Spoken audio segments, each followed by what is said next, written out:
Understanding clove syndrome. Clove syndrome एक नया syndrome है, रेयर कॉम्प्लेक्स कंडीशन है। दुनिया भर के 7-7.5 अरब लोगों की जनसंख्या में ये मात्र 200 लोगों को है। कितने लोगों को बीमारी है? 200 लोगों को। अब यहाँ पे समस्या क्या है बच्चों? यहाँ पे समस्या ये है 200 लोगों की बीमारी सही करने के लिए कोई आरएनडी नहीं करता है? जो बीमारी मिनिमम फैलती है उसके लिए कोई आरएनडी क्यों करेगा? पूछो क्यों नहीं करेगा? क्यों नहीं करेगा बताओ? अगर एक बीमारी सिर्फ 200 लोगों के, उसके लिए साइंटिफिक रिसर्च क्यों नहीं की जा सकती? क्योंकि scientific research, medication and vaccines are created with market demands. 200 लोगों की डिमांड तो होगी ही नहीं ना। 200 के बाद क्या करोगे उस दवाई? बर्बाद।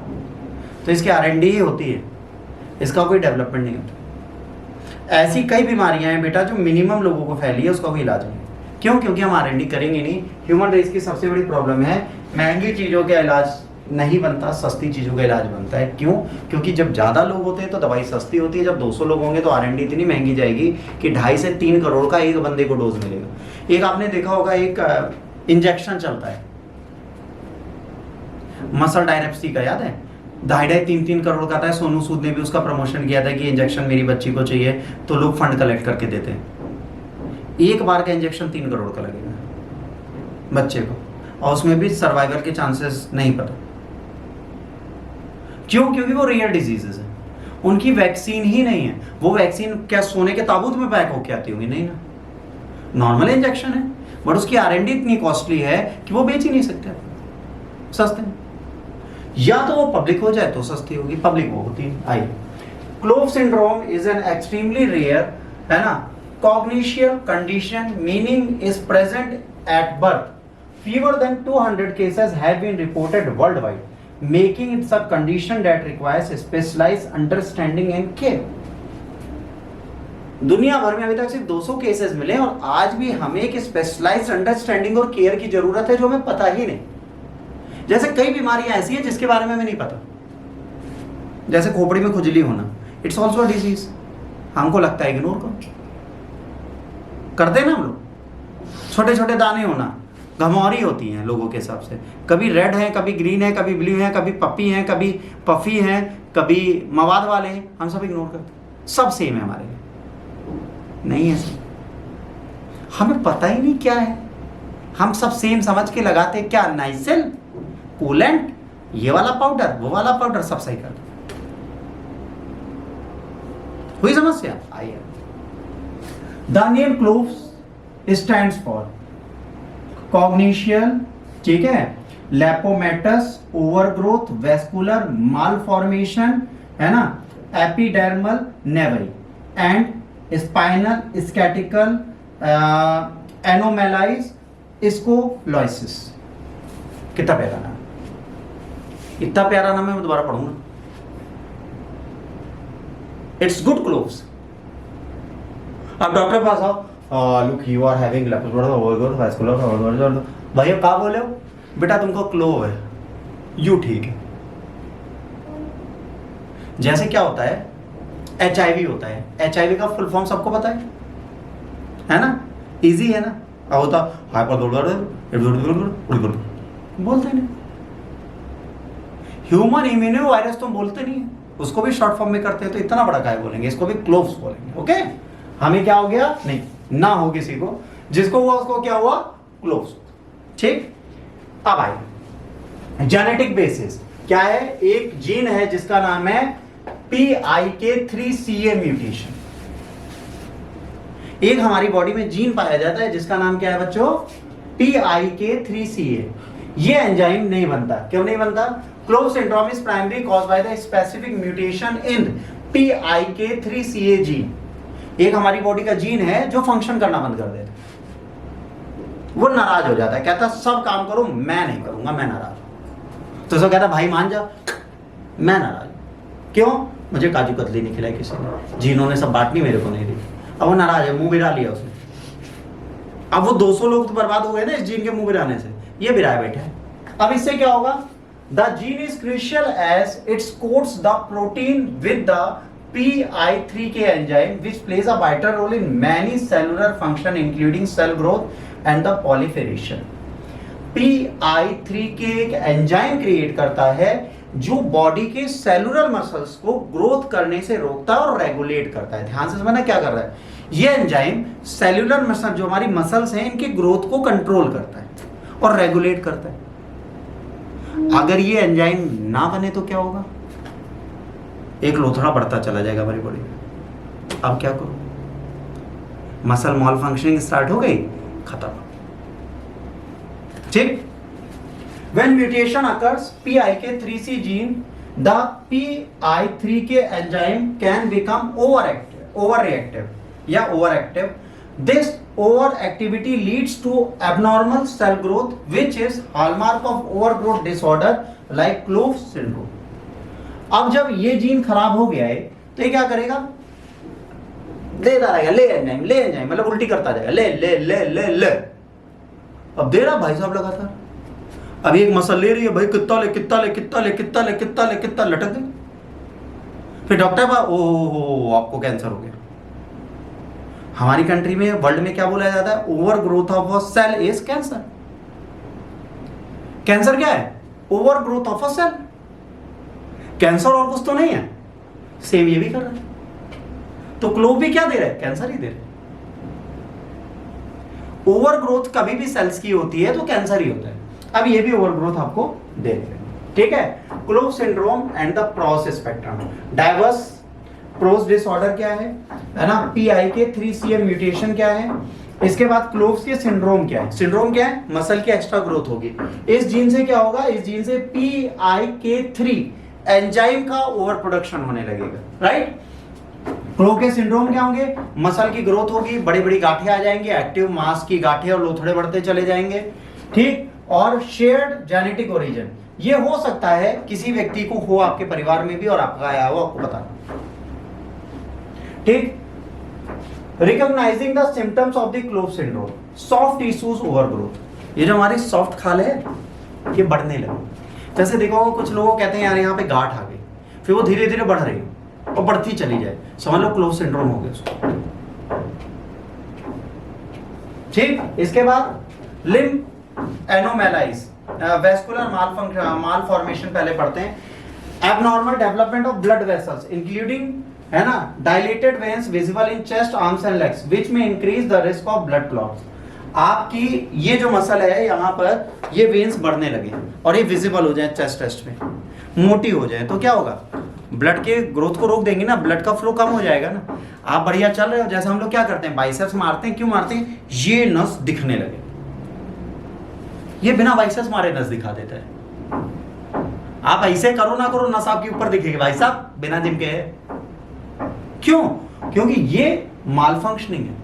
चेस्ट आर्म्स में नसें आपको दिखेंगी, बट ये नसें क्या करेंगी, जब ये इंक्रीज होंगी तो ये ब्लड को क्लॉट कर देंगे, क्योंकि ये नस मोटी होने का मतलब है ब्लड ओवरफ्लो, अंदर से भी पतली नस होती जाएगी। नस जितनी मोटी होगी उसकी जो वेनिंग है वो पतली होती चली जाएगी, तो इंसान के ब्लड क्लॉट के चांसेस बढ़ जाएंगे। लिम्ब एनोमैलाइज, इसका कैरेक्टर क्या है, लार्ज एंड वाइड हैंड्स और फीट। भाई साहब एक बंदे का हाथ है बढ़ गया, एक हाथ इतना बड़ा, एक हाथ ऐसे, हम बता रहे हैं तुमको मार देंगे, मारा झटाक से, वो ये वाला हाथ देख रहा था इधर से पड़ गया। क्यों, क्योंकि ये लंबा था, ये छोटा था, कोई बात, मार देंगे। हाथ बढ़ गया, भाई पैर बढ़ गया, ऐसे चल रहे भाई साहब। दिक्कत क्या, एबनॉर्मलिटीज। ये हमें हंसी आ रही है, बट उस बंदे से पूछो कितनी तकलीफ होगी, ठीक। इसके बाद skin abnormalities, appearance in the port wine strain, birthmark, raised bumps on the skin. आपका बर्थमार्क था, धीरे धीरे वो फोड़े की तरह बढ़ता चला गया, आहा, यहां पे था बर्थमार्क और ऐसे हो गया। देन यू हैव टू तशरीफ टू सेट। तकलीफ ना किस पे बैठे, समस्या हुई नहीं हुई, कम बोर्ड में भी नहीं बैठ सकते, देसी में भी नहीं बैठ सकते, समस्या दूसरी है भी, क्योंकि यहां पे भी एक तशरीफ है। तो ऐसे बंदे क्या करेंगे, तकलीफ में है, डॉक्टर के पास इलाज नहीं, समस्याएं इलाज नहीं है, ये है। अगला स्पाइनल और skeletal tissues, potential for spinal problems which is scoliosis, ठीक है, और tethered cord syndrome। अब ये जो कॉर्ड है भाई, ये टूट जाए, नाजुक हो जाए, खराब हो जाए, इसमें क्लॉटिंग आ जाए तो हम खत्म। उसके बाद इंटरनल ऑर्गन इन्वॉल्वमेंट, कुछ केसेस में भाई साहब हमारी किडनी बाढ़े लगी, हमारी लीवर बाढ़े लगी, और अंदर बाढ़ी तो बाहर तो आई ना भाई, लीवर अंदर है यूं ऐसे सुंदर सा, अभी बढ़े लाग के समय तक बढ़ी, यहां तक तो आई का मुंह से बाहर तो निकली ना, आपके सारे ऑर्गन फाड़ दे, इंटरनल ब्लीडिंग हो जाएगी, आपको पता भी नहीं चलेगा कब निपट गए। अशैया विल बिकम अ मृत्यु शैया फॉर यू। तो ये डिजीज कहीं ना कहीं खतरनाक होती है, ठीक, caused by the mosaic mutation of PIK3C gene, ठीक है। की फीचर इंक्लूड कॉग्निकल इलेक्ट्रोमस ओवरग्रोथ, वेस्कुलर मालफॉर्मेशन, है ना, एपिड्रिमल नेवी, स्पाइनल स्कैटिकल एपोलोजीज, ठीक। अब यहां पे आते हैं, Klippel Trenaunay syndrome KTS characterized by the triad of finding slow flow vascular malformation. क्या हो रहा है, वेस्कुलर मालफॉर्मेशन हो रहा है, मतलब जो वेस्कुलरिटीज है आपकी, जो नसें हैं वो गलत तरीके से मूव हो रही है, बन रही है। तो इसको पहचानना थोड़ा मुश्किल हो गया ना, बट यहां से पहचान सकते हैं। दूसरा, एंड एबनॉर्मली डेवलप्ड लिम्फैथिक सिस्टम, है ना। उसके बाद हेमी हाइपरपेलेसिया, ओवरग्रोथ ऑफ लिम्फ, आपका पाए बढ़ जाए। While it shares some symptoms with CLOVES, the underlying genetic cause is distinct apart from the PIK3CA mutation, ठीक। अब सबसे बड़ी बात है, इसका चैलेंज क्या है और इसके सिम्टम्स को कैसे मैनेज करेंगे। करंटली कोई भी सिंड्रोम के बारे में हमें पता नहीं है, क्योर कॉम्प्लेक्सिटी है इस कंडीशन की, तो ट्रीटमेंट का प्राइमरी फोकस क्या है, वाइड रेंज ऑफ सिम्टम्स को इंप्रूव किया जा सकता है, पेशेंट की क्वालिटी ऑफ लाइफ को सही करके।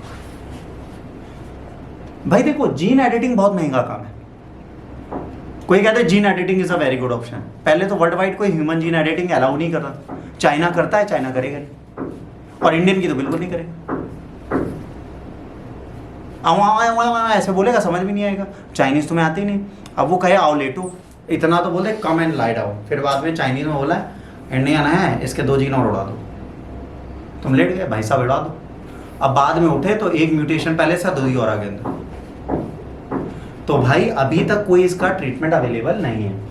इसके बाद effective management requires a multidisciplinary approach involving various medical specialist tailored to the specific manifestation in each individual. भाई एक ऐसा बंदा है जो पूरी तरह से कमिटेड हो कि आज अपन इस चीज को बना के जाएगा।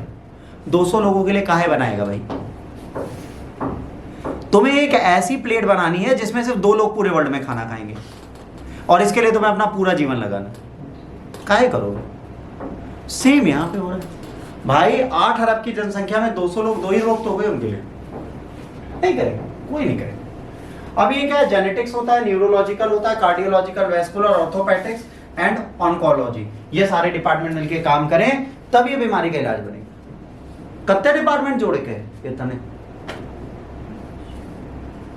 इस धरती पे कोई भी माइकलाल इसका इलाज नहीं बनाना चाहता और बनाएगा नहीं, ठीक है। फ्यूचर क्या है, ऑनगोइंग रिसर्च क्लोव सिंड्रोम की बॉर्डर, इसको रिलेटेड ओवरग्रोथ स्पेक्ट्रम को हम समझेंगे, इसके ट्रीटमेंट को हम देखना चाहते हैं और थेरेपीज के थ्रू इसे कर सकते हैं। Clinical trial various approaches include pharmacological intervention that aim to inhibit over active PIK pathway, ये चाहते हैं कि जो पाथवे इसका ओवर एक्टिव है इसको कंट्रोल किया जाए।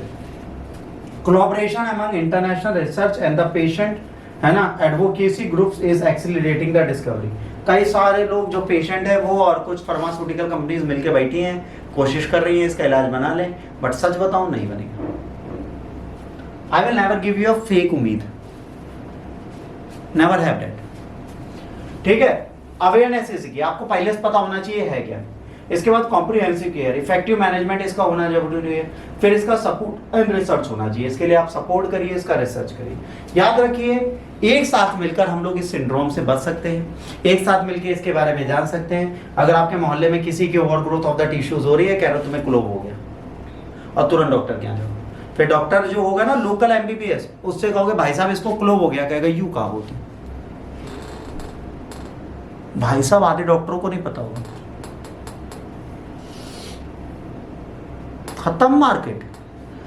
मेडिकल एसोसिएशन जिंदाबाद। इसी के साथ खत्म होता है ये भी।